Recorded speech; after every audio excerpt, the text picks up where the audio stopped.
As usual, I left the office at 23 good hours. Night had fallen on the city, but the streets were still bustling with life. My favorite way home led through a small street with night shops, where the light of the windows flickered like stars.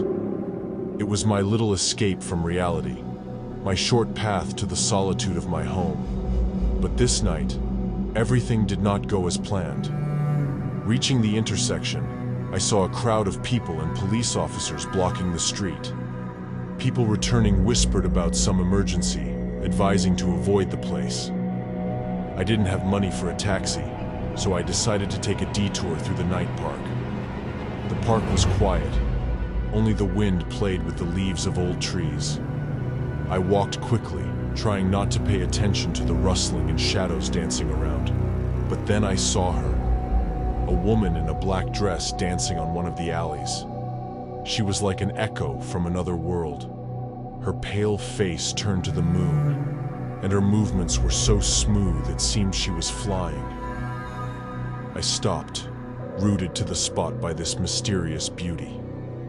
I couldn't look away, as if she evoked something long forgotten in me. And then I heard music, not a sound, but rather a feeling that filled my heart and made it beat in unison with her steps. The woman continued to dance, and I stood there, enchanted.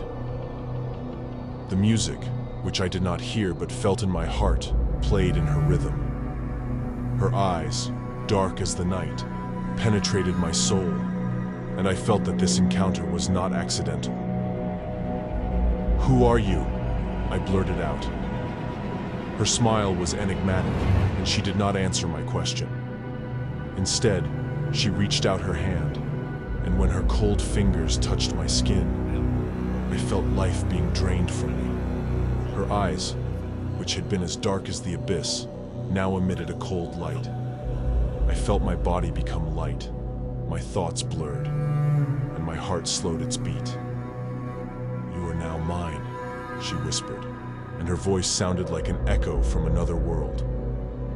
I tried to scream, but no sound came from my lips.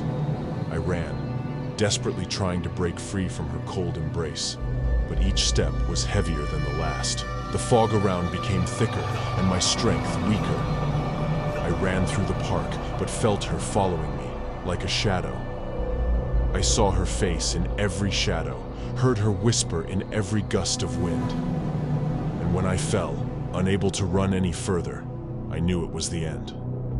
The fog enveloped me, and I felt it penetrate inside, filling every part of my being.